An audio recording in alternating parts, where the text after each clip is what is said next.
Queridos irmãos, queridas irmãs em Cristo e também amigos que acompanham as transmissões do Instituto Vida para Todos, sejam todos muito bem-vindos para mais uma transmissão. Dessa vez chegamos à mensagem número 17 da série, cujo tema geral é Cristo, o centro conector da obra de Deus. E o título da mensagem 17 é: A nossa vida está oculta com Cristo em Deus. Os versículos são Colossenses capítulo 3, versículos de 1 a 4.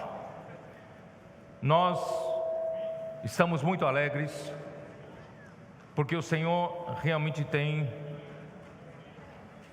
mudado, restaurado a vida da igreja com muita alegria entre nós.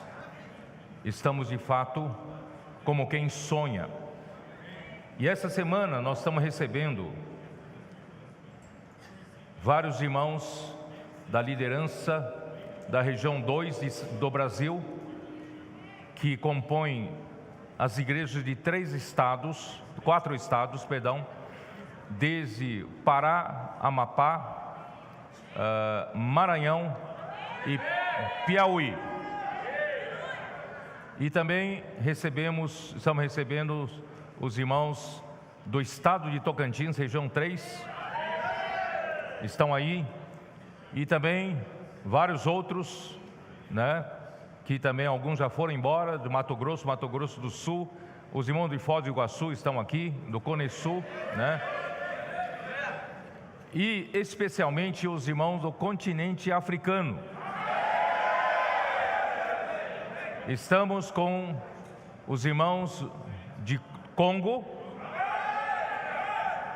Irmãos, é impressionante, com 3 meses de funcionamento do SEAP e da comportagem no Congo, irmãos, nós já temos 2.600 livros distribuídos, semeados naquele país.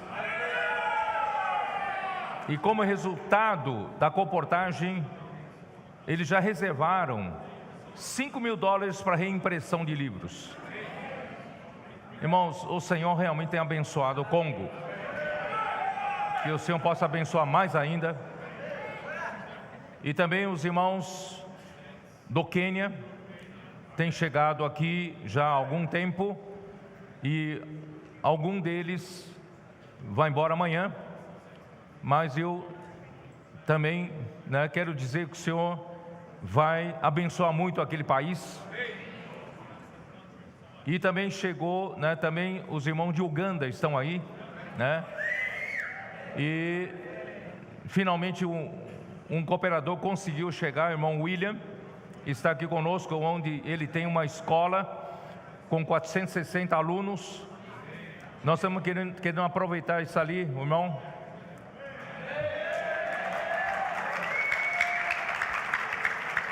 Estamos conversando com ele, preparando essa escola também, para que vários desses alunos possam se tornar seapistas e sejam comportores na obra do Senhor em Uganda.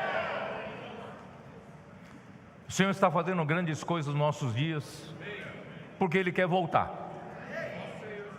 Não que nós sejamos melhores que outras gerações, não. Talvez nós sejamos os piores. Nós somos os trabalhadores da última hora, assim como o exército de Davi, quando ele fugia do rei Saul, ele se refugiou na caverna de Adulão, e quem seguiu a ele para formar o seu exército, irmãos, eram os que estavam em aperto, os endividados e os amargurados de espírito. Irmãos, talvez pelo padrão dos servos de Deus de outras épocas, de 3 em 3 horas não sejamos qualificados. Mas, irmãos, o Senhor precisava, na última hora, de trabalhadores para encerrar esta era. Então o Senhor foi procurar nas encruzilhadas, já que os bons não quiseram vir. O Senhor foi procurar nas encruzilhadas os coxos, os cegos, os paralíticos, e eis-nos aqui. Não somos os melhores, somos os piores, mas pela misericórdia do Senhor, irmão, Ele nos tornou úteis na mão do Senhor. Nós temos entre nós, irmãos, um grupo muito dedicado para aperfeiçoamento da comportagem, que é o nossos queridos irmãos do PAC. Eles estão trabalhando muito. O Senhor tem dado graças, e o Senhor tem feito com que eles trabalhassem no descanso. Realmente, humanamente falando, era para eles estarem num bagaço, desculpe usar essa palavra, mas graças ao Senhor, eles estão bem, estão contentes, estão alegres, porque eles trabalham no descanso de Deus, e eles estão nos ajudando. Os irmãos líderes das regiões, das igrejas, têm nos ajudado, irmãos, a mostrar que muitas coisas que nós nos preservamos, a nossa habilidade no serviço à igreja, acaba se tornando hoje, né,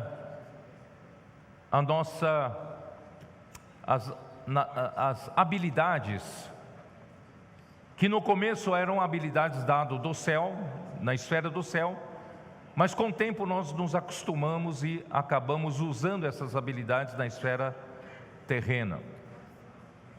Nós então, depois de muitos anos na vida da igreja, os líderes principalmente, nós sabemos orar, nós sabemos dar conselhos aos casais, dar conselhos aos irmãos, nós sabemos administrar a igreja, nós sabemos administrar reuniões.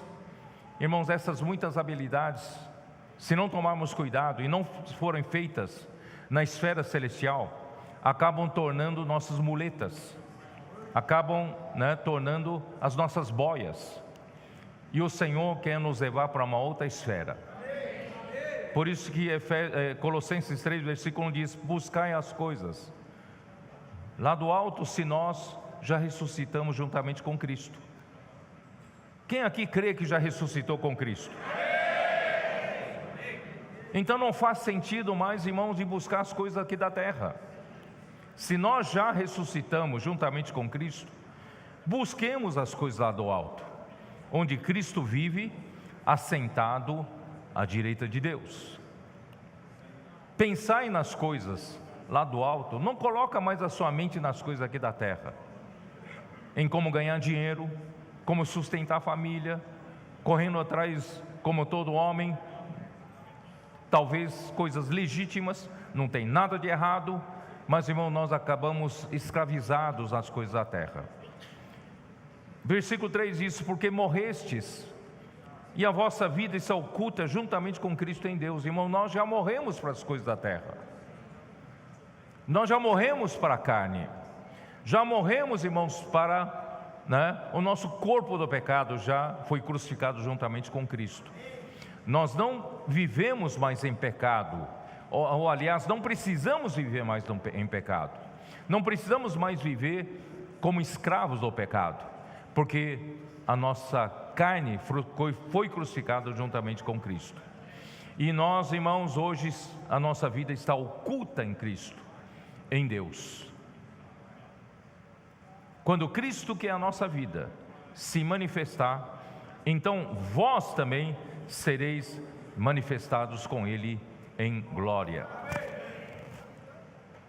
Irmãos, a experiência dos nossos irmãos cooperadores, irmãos líderes das igrejas, quando passam pelo PAC, irmãos, a primeira experiência que eles passam é que tudo aquilo que eles fazem no automático, no serviço à igreja, as experiências que adquiriram, irmãos, quando eles fazem na esfera terrena, eles percebem que na pressão das ruas, passam a não funcionar. Ali nós precisamos de uma coisa viva. Ali na rua, no meio da pressão, nós precisamos, irmãos, apelar para as coisas lá do alto. Aí o que funciona, irmãos, é a palavra profética, a imersão na palavra, e ser obediente, e não fazer nada além, irmãos, de suprir as pessoas da rua com a palavra que o Senhor nos deu no momento. Até a oração, nós que sabemos orar, aprendemos na igreja tantos anos e sabemos orar, e às vezes não funciona a nossa oração na rua. Irmãos, os nossos irmãos do PAC nos ajudam. Não precisa inventar nada, não. Pega a palavra que você imergiu, pega a imersão da palavra, usa essa palavra e ora com essa palavra. Não é que funciona? A palavra profética é que faz a obra de Deus. Seja simples. Um comportor chegou a um homem: posso orar por você? Sim, pode. Tem algum pedido? Ore pela minha esposa. Ele entendeu, então deve ter problema conjugal. Então, se nós, no homem natural, fôssemos orar nessas condições, nós iríamos imediatamente usar nosso conhecimento de como orar para um casal. Senhor Jesus, abençoe esse casal, se eles estão com problema de casamento, Senhor, sara, cura. Mas não, esse comportor usou a palavra que tocou, que ele imergiu.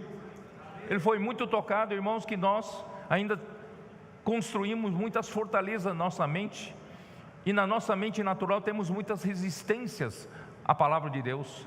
Então ele orou simplesmente assim: Senhor, tira, derruba todas as fortalezas desse homem e quebra todas as suas resistências. Só isso, não orou nada pelo casamento. E a pessoa olhou e falou assim: era o que eu precisava. Por isso, irmãos, não é pela nossa força, não é pelo nosso conhecimento, não é pelo que nós sabemos fazer esses anos todos que nós aprendemos, irmãos, na vida da igreja, irmãos, é ir lá para outra esfera. Nós precisamos viver na esfera da fé. Vamos viver na esfera da fé? Por isso, irmãos, o nosso dia a dia, mesmo você que não é um comportor, você pode viver na esfera da fé. E qual é o segredo que esses irmãos do PAC nos ensinam? O segredo, irmãos, não tem outro. É amar a palavra profética. É saber, ter fé, crer que a palavra que o Senhor está falando conosco hoje é a palavra de Deus para hoje, para nossas necessidades hoje. E como essa palavra vai me ajudar? Fazer imersão. Faço a imersão. Faço com que essa palavra seja o quê? Eu faço a imersão, exercito o meu espírito com a palavra, e essa palavra da imersão vai começar a mexer com a minha mente se renova, abre a porta para a palavra entrar na minha alma. A minha alma começa a ser trabalhada pela palavra, e a minha vida começa a mudar. O meu ser muda. Antes o meu ser era controlado pela carne, pela mente natural, mas agora meu ser é controlado pelo Espírito, pela palavra. A imersão da palavra, irmãos, começa a me renovar, começa a mudar minha alma, transformar minha alma. O que acontece? Aí eu sou colocado, irmãos, na pressão da rua. Você diz: eu não sou comportor, não tem problema. No seu escritório, no seu trabalho, você também pode fazer imersão da palavra. Pode ou não pode? Faz a imersão na palavra, não é isso? E ali no seu escritório também pode ser a pressão da rua, né? De repente o Senhor fala, ora por aquele seu amigo, seu colega. Mas vou orar o quê? Ora a palavra profética. Ora por a palavra que você fez na imersão. De repente você fala uma palavra que talvez no homem natural você fala, ele não vai entender nada, mas ele vai falar: exatamente era isso que eu precisava. Por isso, irmão, nós podemos viver o tempo todo assim. E sabe o que está acontecendo? Você imergindo na palavra, crendo na palavra profética e sendo obediente à palavra, você estará saturado com a própria essência de Deus que vem pela palavra, que é o amor de Deus. O amor de Deus vai saturar você, e quando você fala: posso orar por você, meu amigo, meu colega, a pessoa recebe com amor, percebe que é o amor de Deus alcançando ela. Ela vai dizer: como é que você está se importando comigo? Ninguém se importou comigo. Posso orar por você? Qual a sua necessidade? Ora pelo meu filho, meu filho está entrando para o mundo das drogas, não sei mais o que eu fazer, estou desesperado. E você ora pelo filho dele, ele vai dizer: ninguém se preocupou com meu filho. Já que falei do meu problema para muitas pessoas, mas ninguém fica preocupado de fato, só eu que me preocupa. Agora vejo que você se preocupa, você tem amor de Deus. Irmão, quem sabe o que está acontecendo? Deus está tecendo um tecido de amor. A história de amor, irmão, está acontecendo conosco para quem faz, quem crê na palavra profética, quem emerge e quem sai às ruas e pratica essa palavra. Um tecido de amor está sendo confeccionado. Irmãos, essa é a edificação da igreja. A edificação da igreja no passado nós entendíamos tão teoricamente. Vamos edificar a igreja, vamos servir junto, não é isso? Negando a vida da alma, né? Um é desse jeito, o outro é do outro jeito, vamos aprender a edificar junto, irmão. Hoje é muito mais prático. É a palavra profética, é a imersão na palavra, é a obediência para praticar a palavra. E na pressão da obediência, irmãos, vem a experiência do amor. Assim a igreja é edificada. Esses irmãos que foram aperfeiçoados nessa semana, toda semana você sabe que eu tenho uma comunhão com vários irmãos. Eles passam pelo CEAP e alguns deles têm comunhão comigo, sexta-feira à tarde, sábado à tarde, e vêm para cá domingo de manhã. Sabe, invariavelmente, sabe o que eles falam para mim?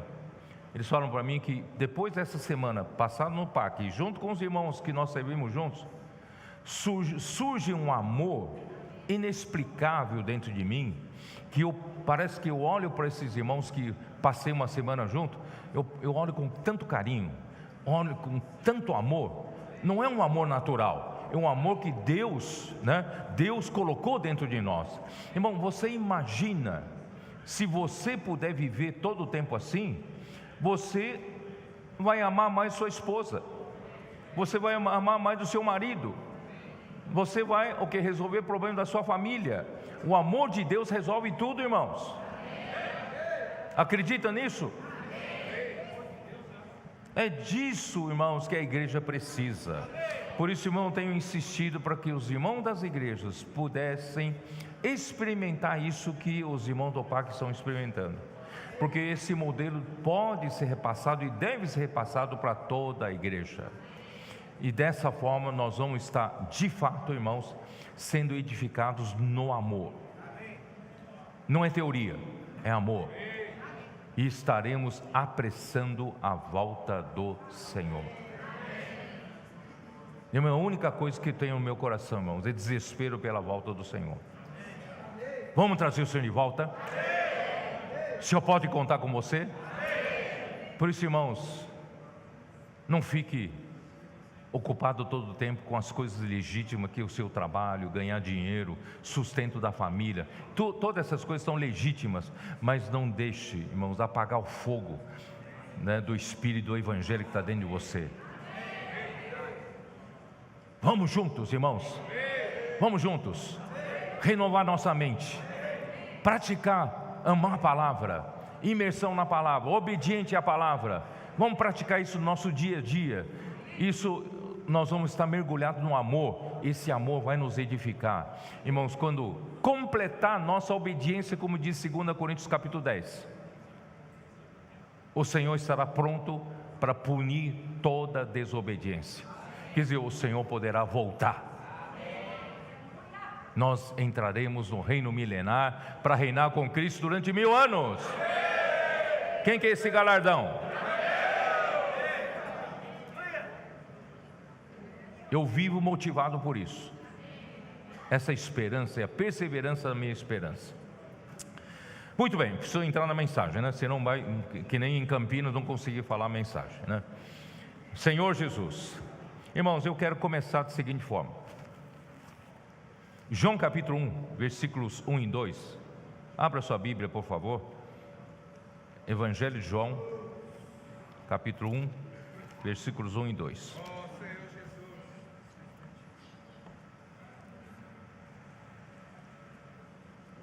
No princípio era o verbo, mas eu quero usar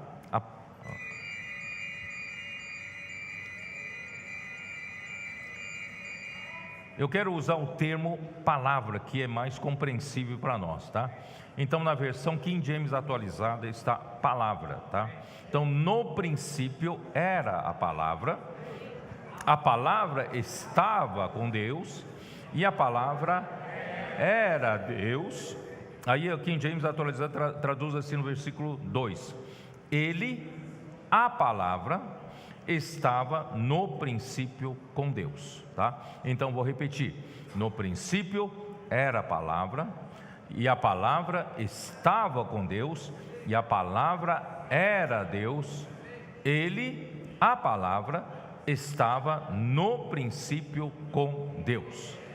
Irmãos, esse versículo mostra, né, que esse princípio aqui é o princípio lá na eternidade passada, antes mesmo de surgir a criação.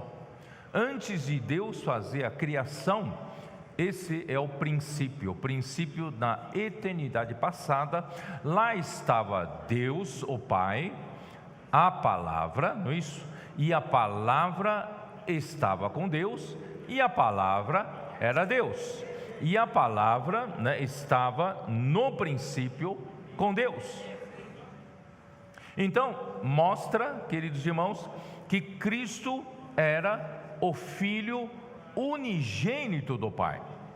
João capítulo 1, versículo 14, que diz assim: E a palavra se fez carne e habitou entre nós, cheia de graça e de verdade, e vimos a sua glória, glória como do unigênito do Pai.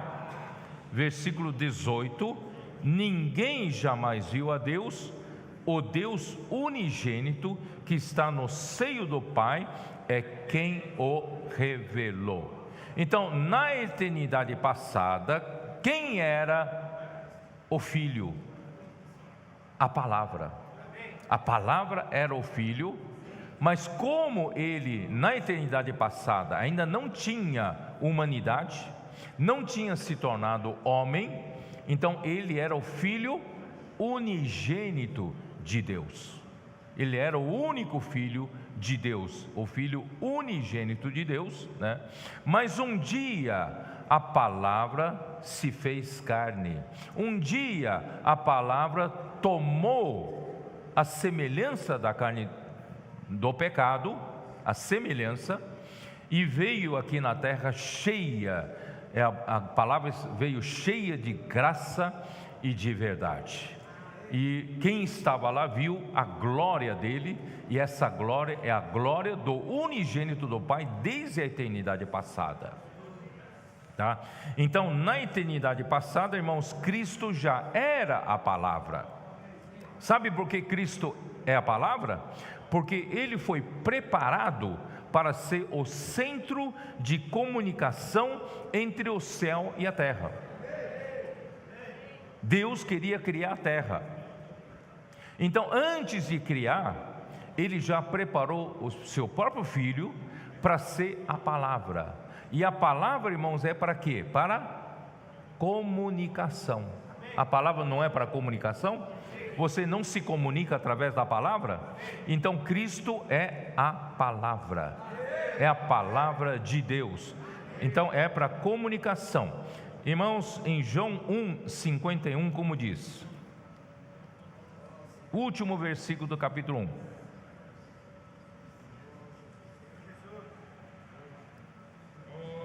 Os irmãos adolescentes podem tomar nota, né? Se quiserem. E acrescentou: em verdade vos digo, que vereis o céu aberto e os anjos de Deus subindo e descendo sobre o Filho do Homem. Agora, essa palavra, irmãos, se tornou o Filho do Homem. Era o Filho de Deus, era o Filho unigênito de Deus na eternidade passada. Mas agora que essa palavra se tornou carne, se fez carne, ele agora se tornou o Filho do Homem. Por que Deus colocou o seu Filho unigênito e se encarnou e colocou ele como filho do homem aqui na terra, porque Deus quer um ponto para se comunicar com a terra, que é filho do homem. Jesus se tornou filho do homem para o céu se comunicar com a terra, né? Então aí você vai ver que os anjos de Deus subiam e desciam sobre o filho do homem, e o céu está aberto para o filho do homem, porque o filho do homem se encarnou e foi colocado aqui na terra justamente para ter comunicação com o céu. E o filho do homem ali, onde está o filho do homem, ali está o céu aberto. E os anjos de Deus subiam e desciam. Aqui não fala desciam, subiam. Subiam e desciam. Então, o ponto de partida agora da terra para o céu é o filho do homem, é Jesus, tá? Então isso na verdade diz respeito ao sonho de Jacó. Gênesis 28. Gênesis 28 fala do sonho de Jacó. Gênesis 28. Jacó então fugiu, né, de seu irmão Esaú, que queria matá-lo. E versículo 11: tendo chegado a certo lugar, ali passou a noite, pois já era sol posto. Tomou uma das pedras do lugar, fê-la seu travesseiro e se deitou ali mesmo para dormir. Pegou uma pedra, não tem travesseiro, não tinha travesseiro de espuma, nem travesseiro de pena de ganso, não tem, né? Ali no deserto mesmo, pegou uma pedra e colocou como travesseiro, dormiu. E sonhou. O que ele sonhou? Exposta na terra, posta na terra, não fala do céu, posta na terra uma escada, cujo topo atingia o céu, e os anjos de Deus subiam e desciam por essa escada, tá? E quem é essa escada? É Cristo, é o Filho do homem, que é a palavra, ó Senhor Jesus. Aí então, irmãos, aí versículo 16: despertado Jacó do seu sonho, disse: na verdade, o Senhor está nesse lugar e eu não sabia. Que lugar? Lugar onde ele tomou a pedra como travesseiro e dormiu, né? Versículo 17: e temendo disse: quão temível é este lugar! É a casa de Deus, a porta dos céus. De onde veio essa revelação? Em lugar nenhum, né, nesse contato com Deus, disse que aquele lugar era a casa de Deus. Em lugar nenhum. Ele viu uma escada. Irmãos, é a revelação de Deus. Irmãos, a casa de Deus hoje é a igreja. E onde está essa escada? Essa escada está onde está a casa de Deus. E onde está a casa de Deus? É onde Jacó tomou aquela pedra e dormiu em cima como travesseiro. E quando Deus, o Senhor, apareceu a ele, o que ele fez? Ele, versículo 18: tendo se levantado Jacó cedo de madrugada, tomou a pedra que havia posto por travesseiro e a erigiu por coluna, sobre cujo topo entornou azeite.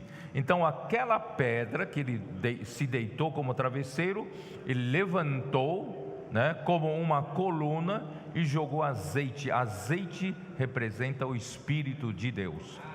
Aqui, irmãos, aqui indica a edificação da igreja, porque ele viu que aquele lugar que o Senhor se encontrou com ele, deu aquele sonho maravilhoso para ele, aquele lugar era a casa de Deus. E a casa de Deus, irmãos, é a porta dos céus. Você está na casa de Deus, e a casa de Deus é a porta dos céus. Quando você vai na rua, o portão vai para a rua, quando você vai pregar o evangelho, posso orar por você? Você não está saindo sozinho, você vai em nome da igreja, você sai em nome da casa de Deus.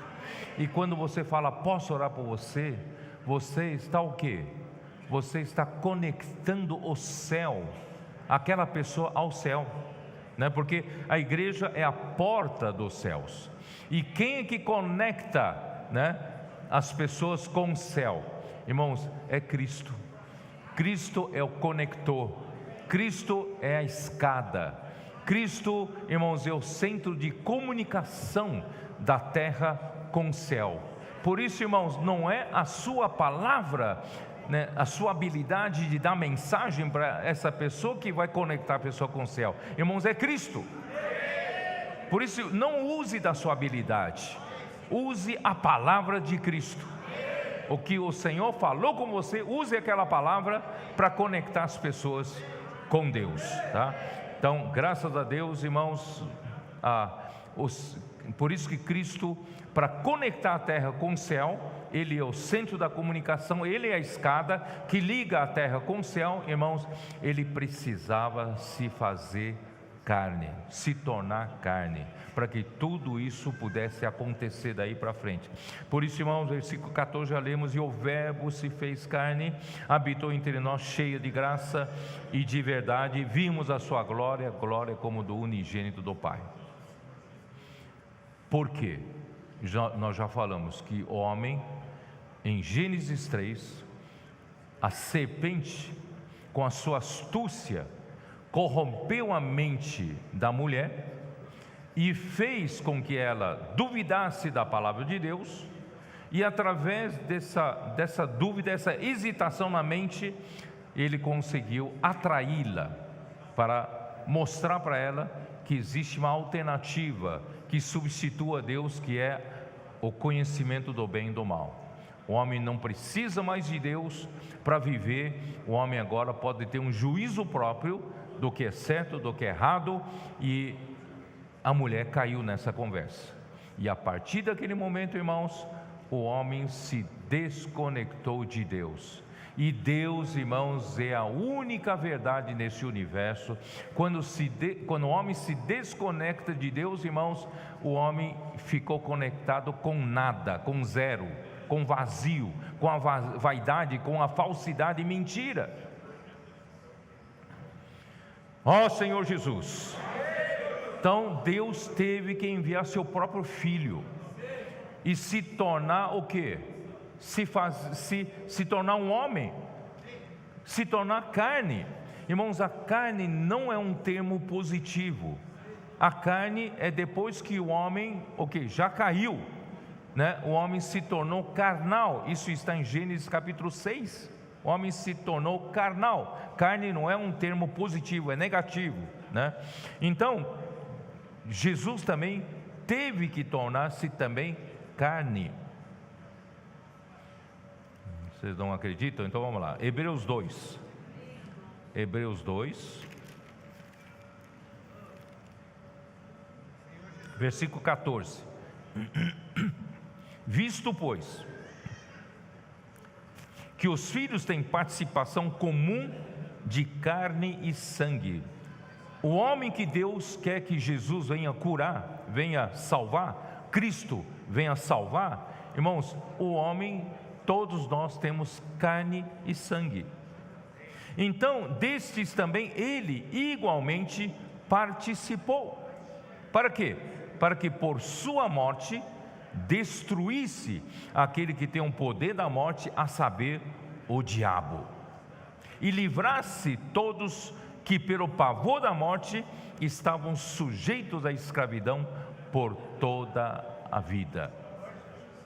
Satanás domina o homem, escraviza o homem pelo poder da morte, e todo homem tem medo de morrer, tem pavor da morte, não é isso?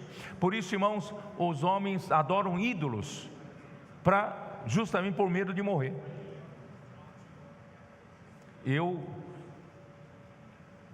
andava pelas estradas lá de Taiwan, China, né? E numa estrada cheia de curvas, lugar perigoso que se acidenta carro sempre, e muitas curvas perigosas, você vê, tem dinheiro, papel, jogado nas curvas. Mas não é o dinheiro moeda corrente, mas era o dinheiro que se compra nos templos pagãos para oferecer ao diabo, aos demônios e aos ídolos. Como que fosse assim: eu vou comprar pela minha segurança, eu vou comprar nos templos pagãos, eu pago um preço, compro aquele dinheiro, e quando passo no lugar que eu quero proteção, jogo esse dinheiro para os demônios, para o diabo, né? Acho que vocês, os adolescentes, nunca ouviram sobre isso. Isso é muito comum nos países pagãos, irmão, porque o homem tem medo de morrer, e o homem também quer prosperidade, quer ganhar dinheiro, também pagam para terem prosperidade, para ter saúde, sabe? Então, o homem vive debaixo da escravidão, mas Jesus, ele veio justamente nos tirar dessa escravidão. Então, como nós temos carne e sangue, ele também tomou carne. Mas, irmãos, aí vem um problema: se Jesus, como Deus que se encarnou, se tornar carne, e toda a carne é pecaminosa, toda a carne é a carne do pecado. Então, como Jesus pode vir aqui na terra para salvar o homem do pecado, e ele se tomar a carne e não ter pecado? Porque a Bíblia diz que ele não tem pecado. Então vou ensinar para vocês adolescentes, onde a Bíblia nos dá uma luz aqui, ó. Romanos 8:3. Quem consegue entender Romanos 8:3? Que fazer para Deus mandar seu filho se tornar carne e não participar do pecado? Quem sabe? Qual é a solução? É Romanos 8:3. Romanos 8:3 diz assim: porquanto o que fora impossível à lei, no que estava enferma pela carne, quer dizer, até a carne não tem mais o que fazer, né? Com relação à lei, porque nenhuma carne consegue cumprir a lei, né? No que estava enferma pela carne, isso fez Deus, enviando o seu próprio Filho presta bem atenção que a Bíblia fala, em semelhança da carne pecaminosa. Ele tomou a semelhança da carne do pecado, tá? E no tocante ao pecado, e com efeito, condenou Deus na carne o pecado. Não sei se vocês adolescentes entenderam o que eu quero dizer. Jesus teve que se tornar carne, não teve? Para nos salvar, porque nós temos carne. Só que quando Jesus se fez carne, ele não nasceu da vontade da carne. Jesus não nasceu de um pai e mãe. Ele veio da Virgem Maria. Ele veio da concepção do Espírito em Maria. Então, a carne que ele tomou, ele não tomou a carne do pecado, ele tomou a semelhança da carne do pecado. Vocês entenderam? A carne dele não tinha pecado, mas era uma semelhança, tinha aparência, parece-se com todo homem, mas nele não tinha pecado. Ele tinha só a semelhança da carne do pecado. Vocês entenderam? Então, quando essa semelhança da carne do pecado foi para a cruz, na verdade Deus enxergou que Ele levou a carne para a cruz. Vocês entenderam? Então, quando Deus levou a carne para a cruz, aqui fala, Deus então condenou, né, na carne o pecado. Vocês entenderam ou não? Vocês são adolescentes, conseguiram pegar isso aí, né? Jesus na sua carne não tinha pecado, porque ele tomou a semelhança da carne do pecado. E aí, irmãos, ele se tornou. Aí vamos para Filipenses 3, Filipenses 2, vamos lá, Filipenses 2. Senhor Jesus.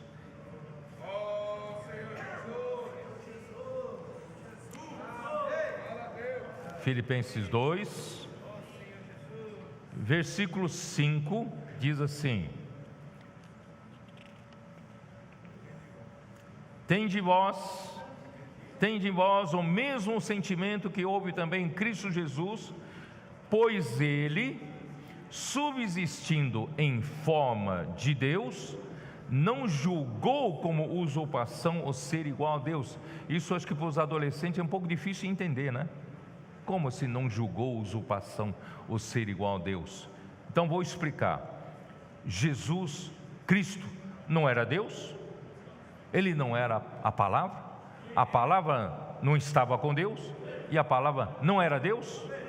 Ele não era a palavra que estava no princípio com Deus, né? Então agora, né, então ele não se apegou essa igualdade com Deus, né? Então eu vou ler, tem uma versão que eu estou começando a usar, né, a Bíblia Judaica Completa. Tem uma tradução boa, talvez vocês adolescentes consigam entender. Aqui diz assim: Cristo existindo em forma de Deus, porque Cristo é Deus, não é? Cristo é Deus, ele existia em forma de Deus, mas ele não considerou a igualdade com Deus, porque ele era Deus. Ele não considerou essa igualdade com Deus algo a ser mantido pela força. Ele não forçou para dizer, não, eu sou Deus, não vou ser homem, não vou me rebaixar para se tornar um homem, não. Não, ele ele não considerou o ser igual a Deus, a igualdade com Deus, como alguma coisa ele tem que se manter à força, pela força. Não, antes ele se esvaziou. E essa forma de Deus eu preciso falar, porque lá em Campinas eu comecei a explicar um pouco o que é Cristo, né, tendo a forma de Deus. O que é a forma de Deus? Não é, falei em Campinas, não é o shape, né? Quem anda de skate sabe, né? O shape, né?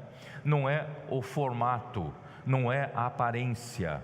Essa forma de Deus, irmãos, dá para entender Cristo em Colossenses 1, Cristo como a imagem de Deus, do Deus vivo. Imagem, não é só aparência, ele é a imagem. E como é que explica Cristo como a imagem do Deus invisível? Vamos ver se os adolescentes pegaram, né? Aí eu usei Hebreus capítulo 1, versículo 3, que diz o quê? Cristo é o resplendor da glória. Deus é a própria glória. É como um sol. O que é resplendor do sol? Os raios solares, né? O calor, a luz. Então Deus é o sol, e o homem não consegue, nenhum consegue chegar perto do sol. Mas Cristo trouxe Deus até nós. Cristo é o resplendor da glória. E Cristo também é a expressão exata do seu ser. Deus tem a sua substância, Deus tem o seu ser, mas Cristo trouxe o quê? Vamos ver se vocês se lembram. Cristo trouxe o quê? A estampa. Esqueceram da estampa? Cristo trouxe a própria substância de Deus para gravar dentro de nós, para estampar no nosso coração o próprio Deus, sabe? Cristo não é só a imagem exterior. Cristo trouxe Deus, a substância de Deus, através da palavra. Ele está gravando no seu coração. Deus está ficando no seu coração através da estampa. A substância de Deus está ficando em você. Então Deus está realmente morando em você, porque Ele está crescendo em você através da palavra. Então esse é o sentido da forma de Deus. Ele estava na forma de Deus, mas Ele esvaziou-se a si mesmo ao assumir a forma de um escravo, tornando-se como os seres humanos são. Eu estou lendo na Bíblia Judaica Completa. E quando Ele surgiu como um ser humano, humilhou-se ainda mais, tornando-se obediente até a morte, e morte na estaca como um criminoso. Os criminosos no Império Romano eram o quê?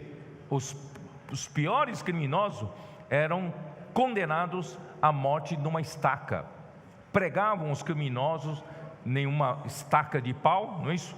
E colocava à beira da estrada movimentada, para as pessoas verem o sofrimento desses criminosos na estaca e para a vergonha deles, para o povo não entrar no crime. Irmão, Jesus foi crucificado como um criminoso na estaca, e ele se tornou obediente até a morte. Irmãos, a obediência é o que Deus quer obter da igreja. Deus, o final do trabalho de Deus, irmãos, é a nossa obediência. Por isso nós estamos falando que nós temos a palavra, estamos fazendo a imersão na palavra, e no final, irmãos, o Senhor está ganhando a obediência em nós, tá? Muito bem. Então, ó Senhor Jesus, vamos lá. Aí,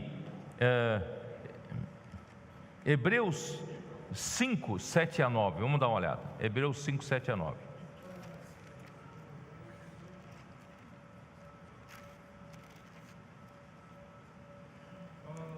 Ele, Jesus, nos dias da sua morte, da sua carne, tendo oferecido com forte clamor e lágrimas, orações e súplicas a quem o podia livrar da morte, e tendo sido ouvido por causa da sua piedade, embora sendo filho, ele aprendeu a obediência pelas coisas que sofreu.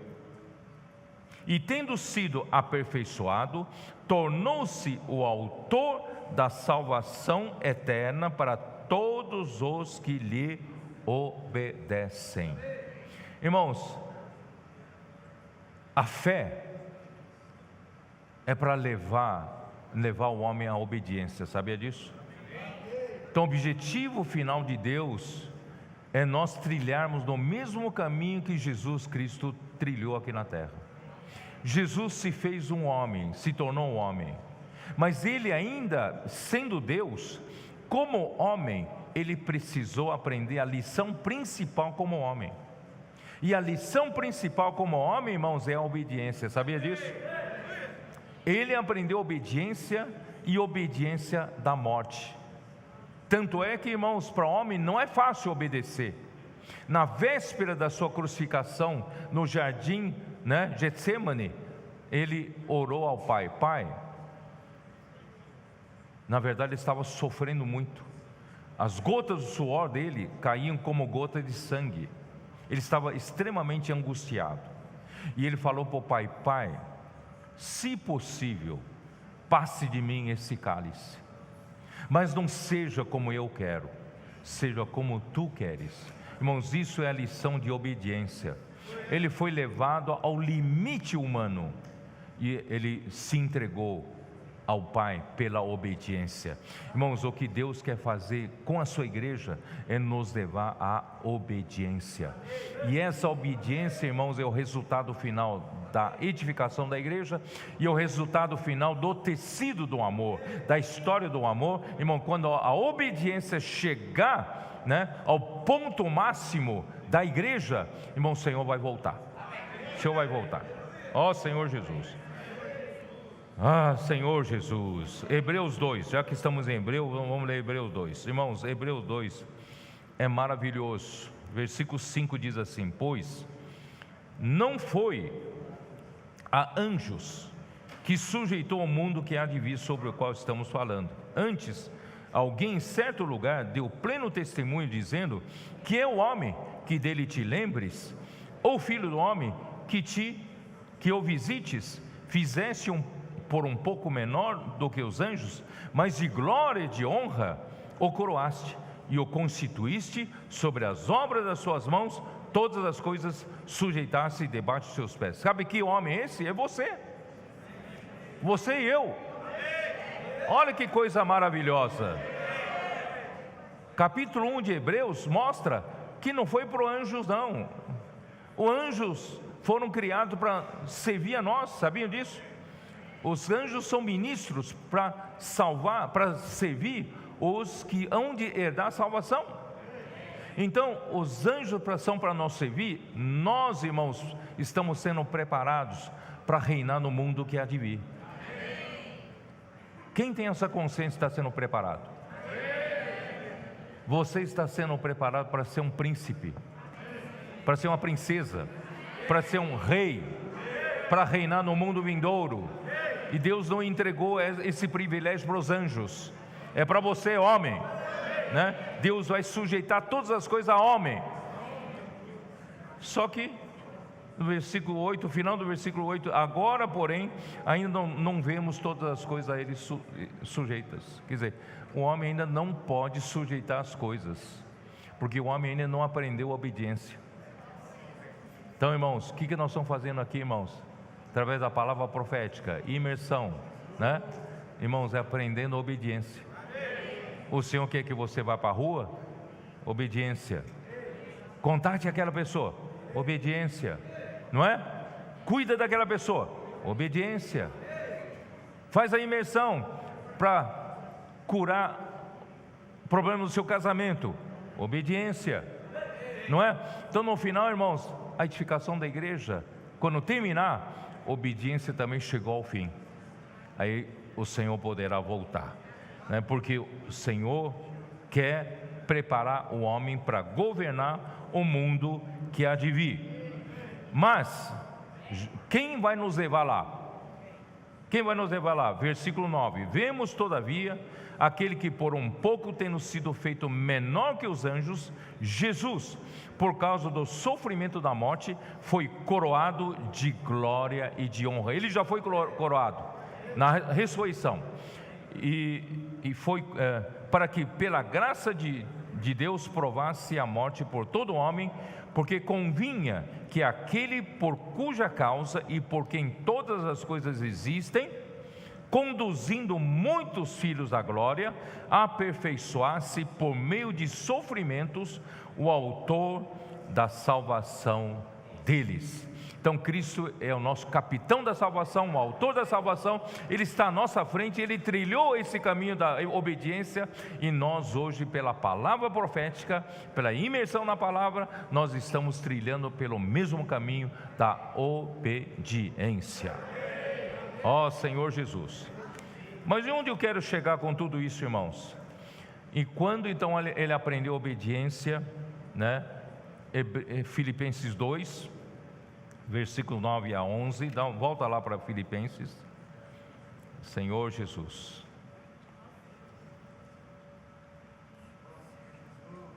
Filipenses 2, versículo 8 diz assim: assim mesmo se humilhou, tornando-se obediente até a morte, e morte de cruz, pelo que também Deus o exaltou sobremaneira e lhe deu o nome que está acima de todo nome, para que ao nome de Jesus se dobre todo joelho nos céus, na terra e debaixo da terra, e toda língua confesse que Jesus Cristo é o Senhor, para a glória de Deus Pai.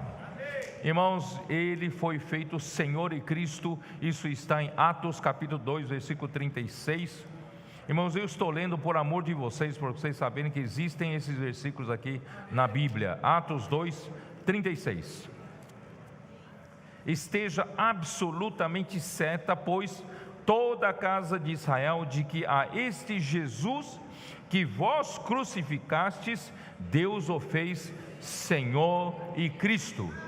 Quando ele aprendeu obediência até o extremo e morreu numa morte da cruz, Deus então o exaltou, e Deus então o que o fez Senhor e Cristo, e ressuscitando-o dentre os mortos, capítulo 2 ainda, versículos 22 a 24. Varões israelitas, atendei a estas palavras: Jesus o Nazareno, varão aprovado por Deus diante de vós, com milagres, prodígios e sinais, os quais o próprio Deus realizou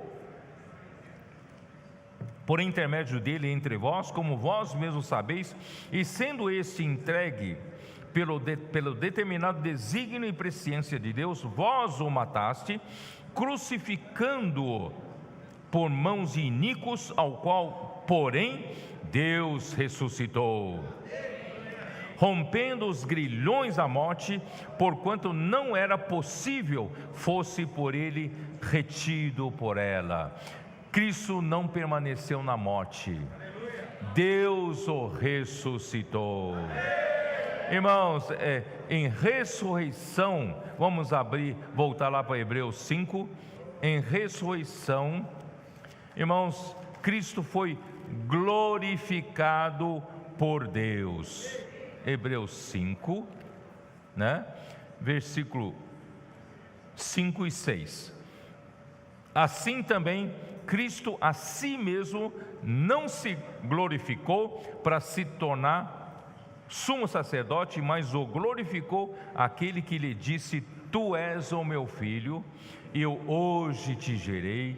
Como em outro lugar também diz: Tu és o sacerdote para sempre, segundo a ordem de Melquisedeque. Irmãos, quando é que Cristo foi glorificado? Cristo, ele não se glorificou a si mesmo, Deus Pai o glorificou. Quando que Deus Pai o glorificou? Na ressurreição. Foi no momento em que Deus disse: Tu és o meu filho, eu hoje te gerei. Ele, homem Jesus, foi gerado um filho primogênito de Deus. Na eternidade passada, ele era o filho unigênito de Deus.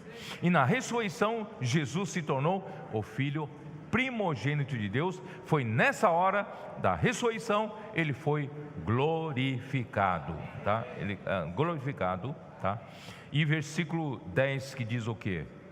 Versículo 10 fala assim: tendo sido nomeado por Deus sumo sacerdote, segundo a ordem de Melquisedeque. Irmãos, você vai me perguntar: mas Pedro, de repente você está chegando em falar em Melquisedeque? Nós estamos lá falando de Colossenses 3, né? De se fosse ressuscitado juntamente com Cristo. Onde você quer chegar? Irmãos, onde eu quero chegar é Hebreus 8. Hebreus 8, versículos 1 e 2. Ora, o essencial das coisas que temos dito é que possuímos tal sumo sacerdote que se assentou à destra do trono da majestade. Onde? Nos céus. Onde está Cristo hoje? Nos céus. Ele está sentado aonde?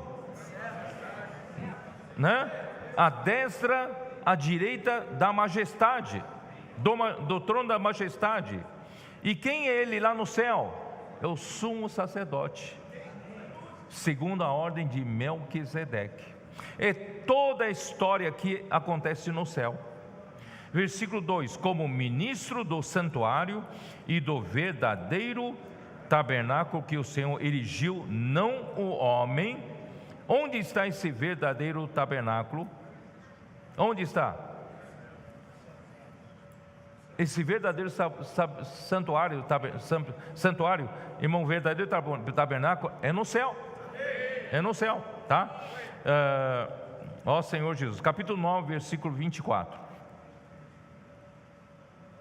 Porque Cristo não entrou em santuário feito por mãos, figura do verdadeiro, porém no mesmo céu, para comparecer agora por nós diante de Deus. Então onde está Cristo? Depois da ressurreição, Ele está à direita de Deus. Ele é o que?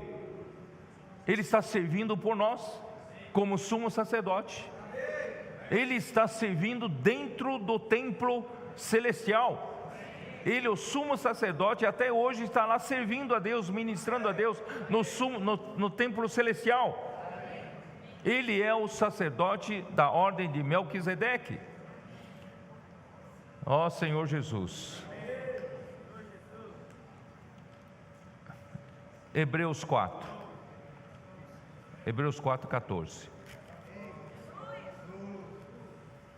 Tendo, pois, a Jesus, o Filho de Deus, como grande sumo sacerdote que penetrou os céus, conservemos firmes a nossa confissão. porque não temos sumo sacerdote que não possa compadecer-se das nossas fraquezas. Antes foi ele tentado em todas as coisas a nossa semelhança, mas sem pecado. Irmão, que graça, que presente de Deus. Irmãos, nós temos um sumo sacerdote que cuida do nosso interesse lá no céu. Ele ministra no templo lá no céu.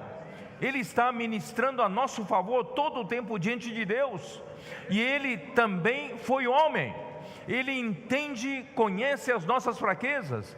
Ele pode se compadecer das suas fraquezas.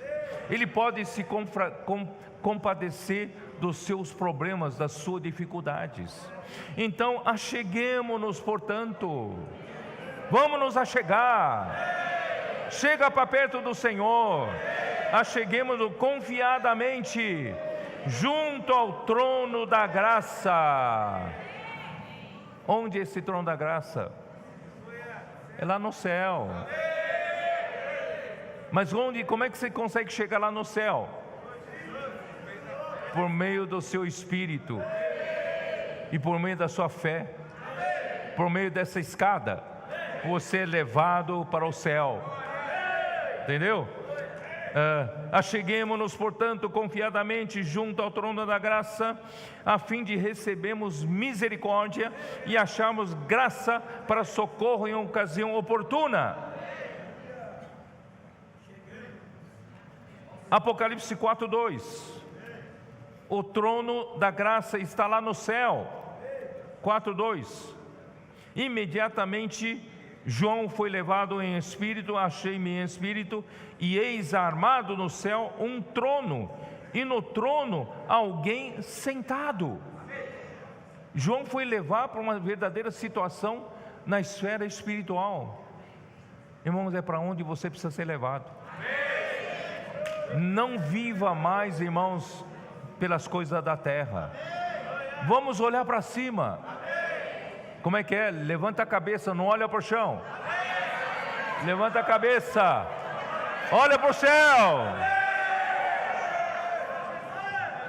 Pega a escada e vai para o céu. Ó Senhor Jesus. E Apocalipse 22, versículo 1.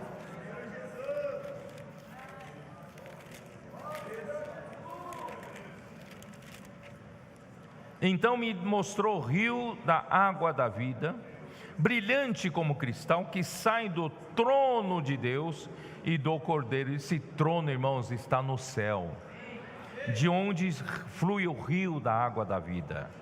Oh, que maravilha! Então, irmãos, Cristo já ressuscitou, Ele está à direita de Deus. Romanos 8:34, como diz?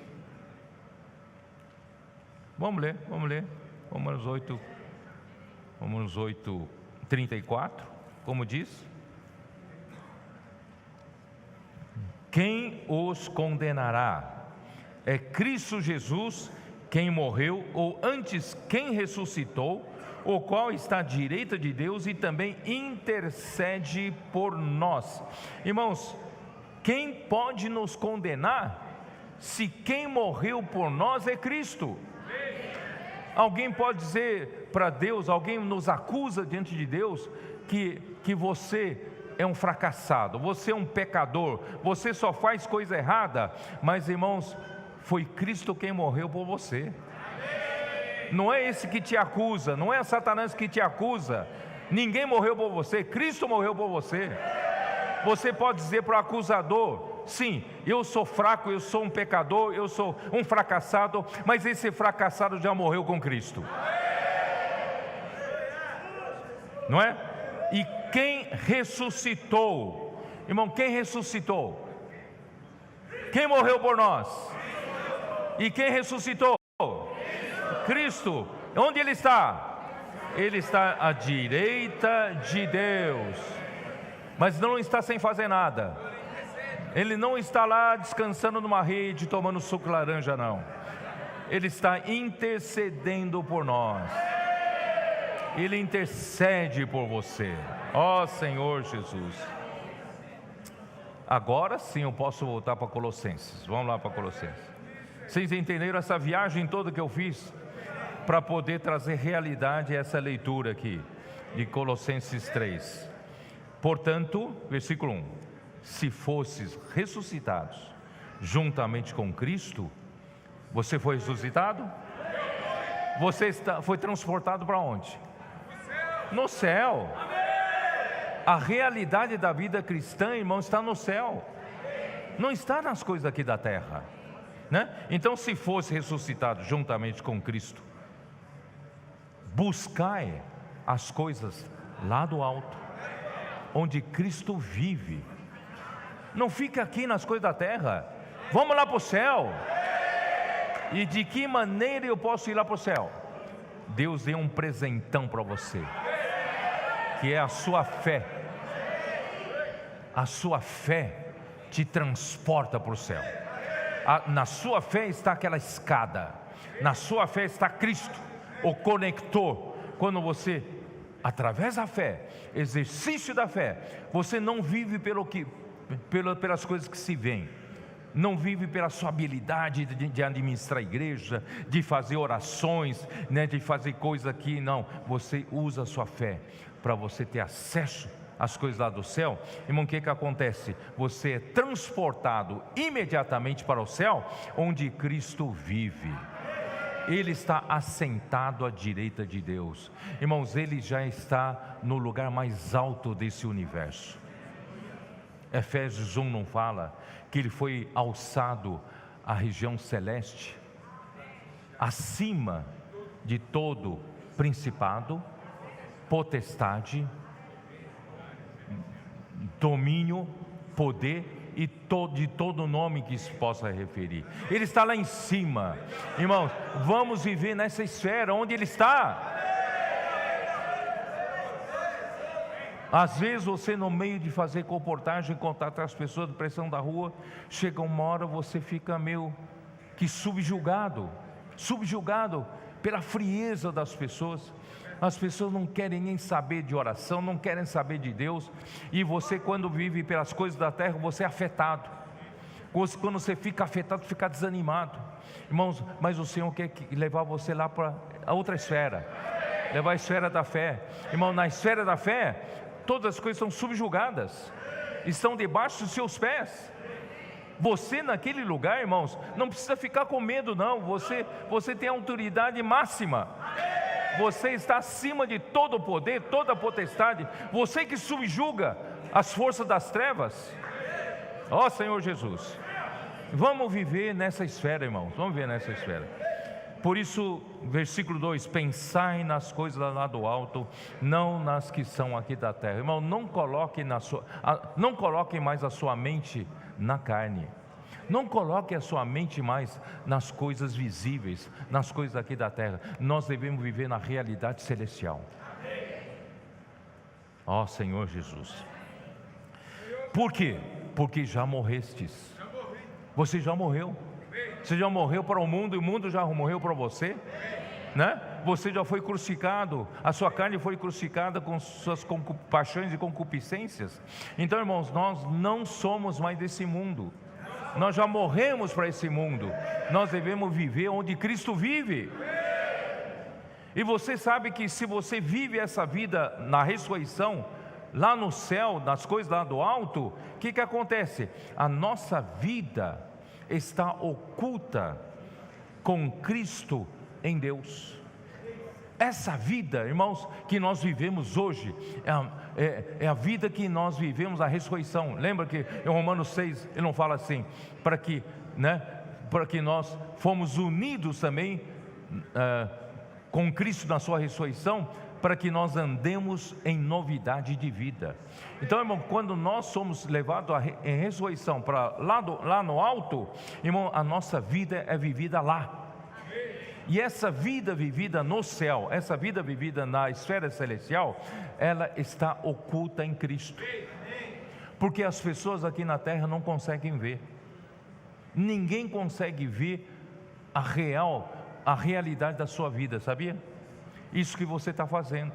Você vai na rua, posso orar por você, salva as pessoas, tira as pessoas da sua vida sem sentido, e você ama os irmãos, passa a edificar a igreja com os irmãos. Essa vida, o labor de amor, o sacrifício, a entrega, irmãos, os sofrimentos de uma mãe para criar um filho, irmãos, ninguém sabe, só ela sabe. Quem é mãe aqui sabe do que eu estou falando, não é isso? Os sofrimentos que uma mãe tem, não só em 9 meses de gestação. Aí quando o primeiro dia que sai, já passa a ter outro tipo de sofrimento, não é isso? As noites em claro, trocando fralda, de 3 em 3 horas dá de mamar, não é isso? A mãe fica doente, não tem direito de ficar doente, tem que cuidar do bebê. Irmãos, aí depois que vira criança, aí é outro tipo de sofrimento. Aí entra na adolescência, é outro tipo de sofrimento, não é isso? Aí, meu Deus, o menino fica rebelde, a menina fica rebelde, né? Entra na aborrecência, está irritado em tudo. Por isso a salvação é a casa de adolescentes. A salvação dos adolescentes, para não viver aquela vida de aborrecido, não é isso? A aborrecência se aborrece com tudo, não é isso? Fica irritado com tudo. Irmãos, graças a Deus, nossos adolescentes estão alegres, não são aborrecidos, né? Estão cheios de alegria, irmãos, estão vivendo uma outra esfera, né? Então, irmãos, graças ao Senhor, mas depois que entra na idade adulta, o filho continua sendo filho. A preocupação de uma mãe, de um pai, não termina. Até que o menino tenha 60 anos de idade, continua sendo preocupação. É ou não é isso? Para um pai e para uma mãe de 85 anos de idade, o filho continua sendo preocupação. Então, irmãos, é um amor que, né, um sacrifício que ninguém entende, ninguém compreende. Eu estou usando essa ilustração para dizer para você que o amor que Deus colocou no seu coração para ir para a rua, pregar o evangelho, salvar as pessoas, né? Como Jesus nos ordenou, ide e fazer discípulos de todas as nações.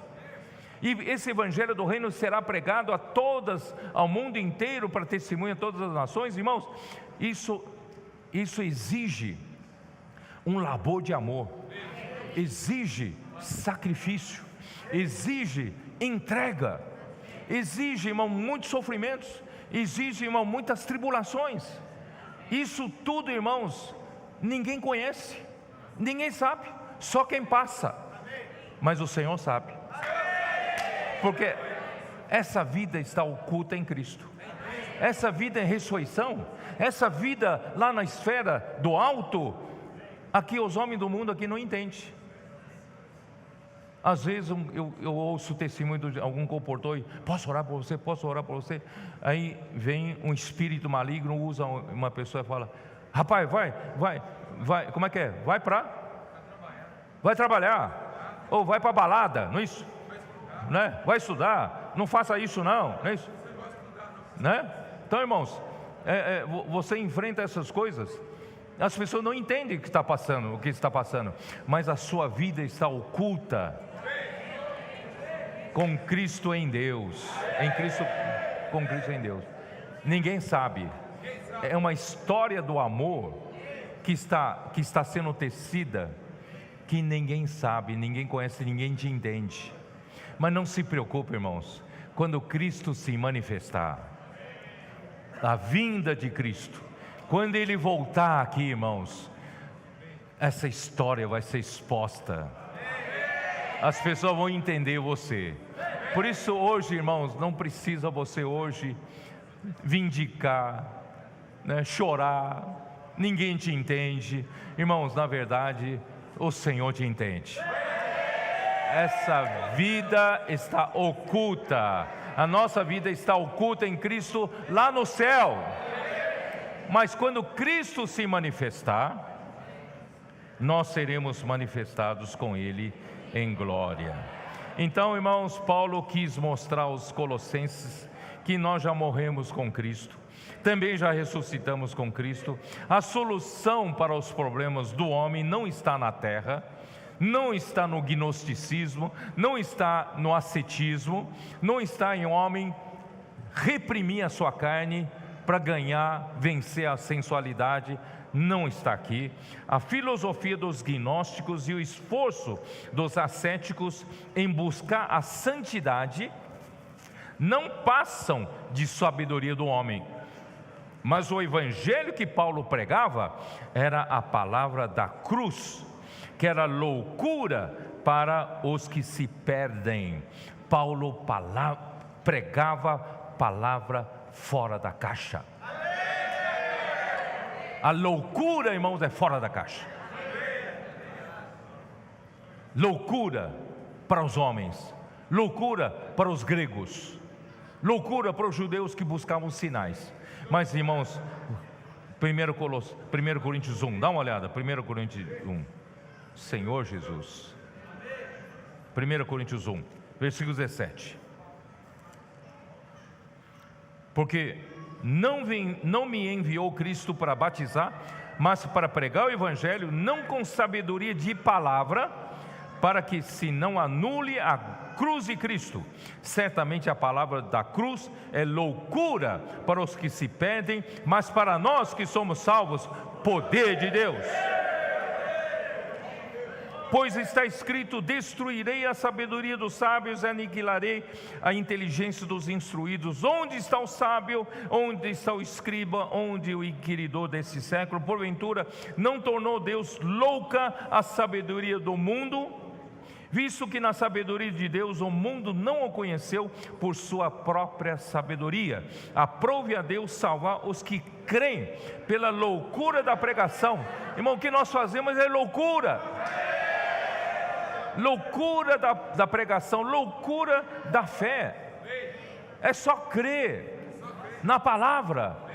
Irmãos, a nossa solução é a cruz, é a palavra da cruz. Porque tanto os judeus pedem sinais, como os gregos buscam sabedoria, mas nós pregamos a Cristo crucificado, escândalo para os judeus, loucura para os gentios, mas para os que foram chamados, tanto judeus como gregos, pregamos a Cristo, que é o poder de Deus e a sabedoria de Deus. Porque a loucura de Deus é mais sábia do que os homens, e a fraqueza de Deus, irmãos, é mais forte do que os homens. Por isso eu não sirva a Deus com a sua sabedoria. Vamos para a loucura, irmão, da palavra. Sai fora da caixa. Jesus falou para Nicodemos: o vento sopra para onde quer. Você não sabe de onde vem, vai para onde quer. Você vê o vento, não vê. Você vê o vento passar por você, mas não sabe de onde vem, também não sabe para onde vai. Irmãos, assim é todo aquele que é nascido do Espírito. Em Romanos 8 fala que, os filhos de Deus, como é que é? Os que são guiados pelo Espírito de Deus é que são filhos de Deus. Quer dizer, se nós ainda andamos pela nossa mente lógica, irmão, nós não somos filhos de Deus. Nós não andamos segundo o Espírito. Mas se nós, irmãos, fazemos essas loucuras que Paulo pregava, a loucura da cruz, e seguimos o Espírito, irmãos, nós somos esses trabalhadores da última hora. Ó Senhor Jesus.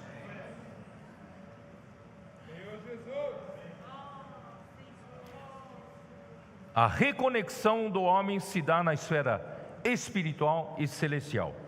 Nós nascemos do Espírito e entramos na esfera do reino de Deus. João 3, 5 a 6.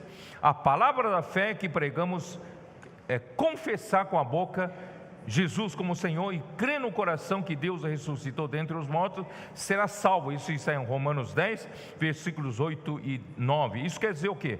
Que a vida cristã, irmãos, é uma vida de fé, vivida na esfera espiritual e celestial.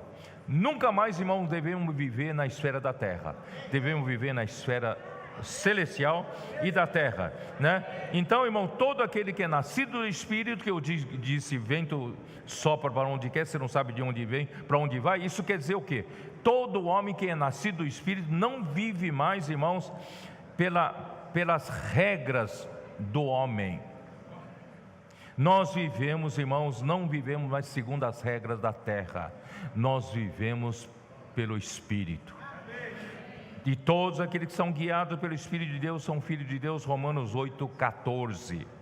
Então a chave, irmãos, para viver a realidade espiritual é a nossa mente. E se nós vivemos na nossa mente inclinada para a carne, como vivemos tantos anos e tantos anos, irmão, nós vamos continuar vivendo a mesma vida, que se inclina para a carne e vai para a morte, uma vida infrutífera para Deus. Ou no melhor das hipóteses, você coloca a sua mente nas coisas religiosas, e você pensa que está gerando algum fruto para Deus. A sua mente nas coisas religiosas não gera fruto para Deus. Então, irmão, tem que colocar a mente no Espírito. Mas como colocar a mente no Espírito, irmãos? Graças a Deus pela palavra. Nós cremos na palavra, e o Senhor a cada tempo, cada semana, cada momento, Ele dá a sua palavra.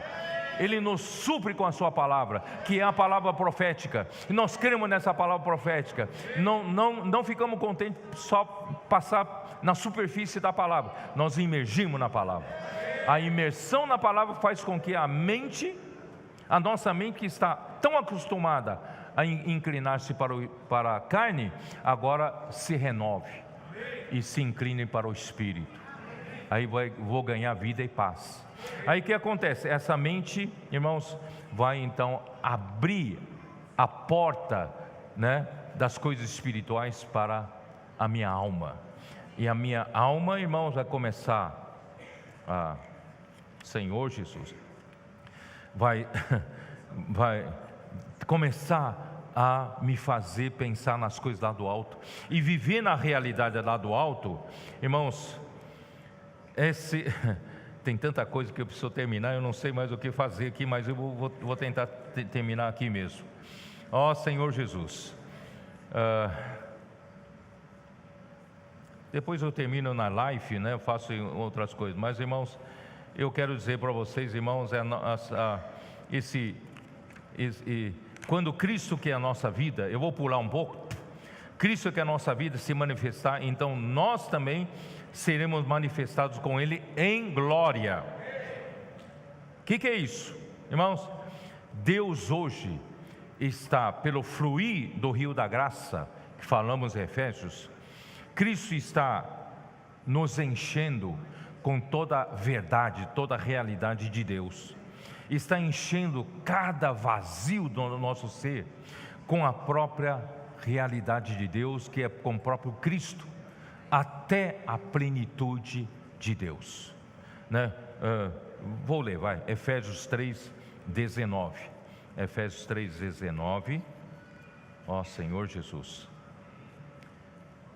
E conhecer o amor de Cristo, que excede todo entendimento, para que sejais preenchidos. Aqui a melhor tradução é sermos enchidos, sermos preenchidos até a plenitude de Deus. Irmão, o que está acontecendo através da palavra profética, através da imersão da palavra, através da obediência da palavra, né? Obedecendo a pregar o evangelho, saindo às ruas? O que está acontecendo conosco? Estamos sendo enchidos. Cada vazio do nosso ser está sendo enchido com o próprio Cristo, com a própria verdade, né? Até a plenitude de Deus, tá? Então Cristo, que é a nossa vida, que tomamos para viver o dia a dia como a nossa experiência subjetiva. O próprio Cristo é a nossa vida como nossa experiência subjetiva. Então, quando Cristo se manifestar, os que buscam as coisas lá do alto hoje, que não colocam a sua mente nas coisas da terra, certamente participam ativamente da construção da rede de amor, na edificação da igreja. E dessa forma, irmãos, quando Cristo se manifestar na sua vinda, com certeza toda obra de Deus será manifestada, e você que participou da obra de Deus, você também será manifestado, e assim nós todos que participamos da obra de Deus, seremos manifestados com Cristo em glória. Não sei se vocês me entenderam. Por isso, irmão, hoje vale a pena não viver como todos os homens, entorpecidos para as coisas dessa terra. Vamos buscar as coisas aqui lá do alto.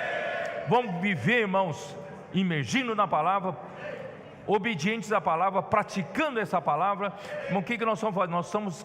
Nós estamos construindo uma rede de amor, a edificação da igreja que não é visível. Ninguém está vendo, ninguém sabe o que está acontecendo, mas nós sabemos.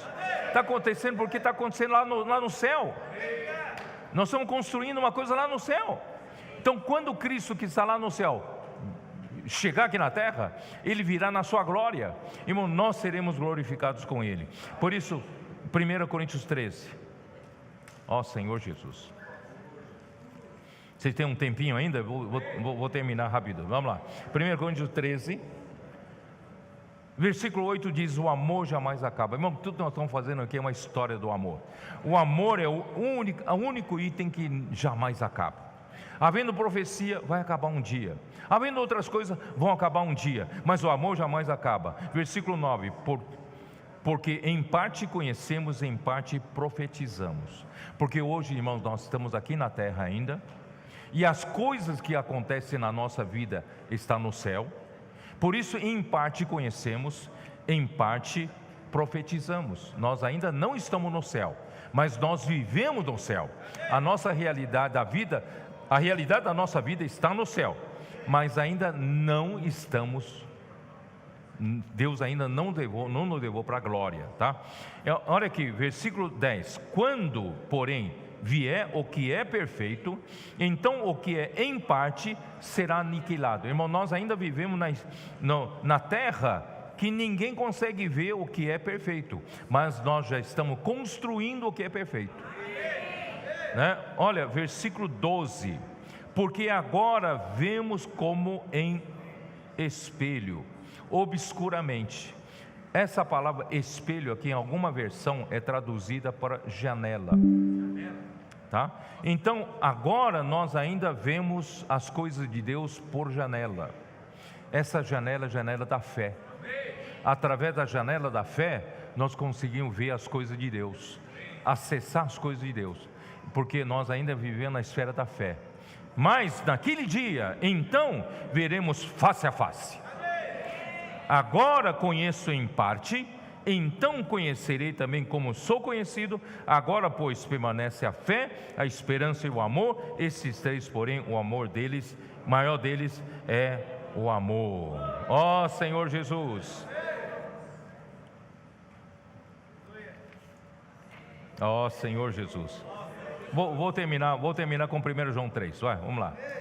1 João 3. Vede que grande amor nos tem concedido o Pai, a ponto de sermos chamados filhos de Deus, e de fato somos filhos de Deus. Por essa razão o mundo não nos conhece, por isso que a nossa vida está oculta com Cristo. O mundo não nos conhece, porquanto não conheceu a Ele mesmo. O que vocês estão fazendo na rua, menino? Né? O mundo não nos conhece, porque não conheceu a Cristo. Amados, agora somos filhos de Deus, e ainda não se manifestou o que haveremos de ser. Sabemos que quando Ele se manifestar, seremos semelhantes a Ele, porque haveremos de vê-lo como Ele é. O mundo não o conheceu, mas nós o conhecemos. O mundo não sabe quem é, também o mundo não nos conhece quem nós somos. Nós somos mais às vezes sendo humilhados por eles. Mas irmãos, um dia eles vão ver de fato o que nós estamos construindo na esfera celestial. Estamos construindo, irmãos, a história do amor, a vontade de Deus sendo feita. Quando Cristo se manifestar, irmãos, nós também seremos manifestados quem nós somos. E tudo que nós fizemos em Cristo será manifestado. A nossa vida que está oculta hoje em Cristo será manifestada, e nós então seremos manifestados juntamente com Ele em glória. Vale a pena viver essa vida de sacrifícios, de entrega, de sofrimentos, mas nós estamos fazendo a vontade de Deus com alegria. Jesus é o Senhor, amém.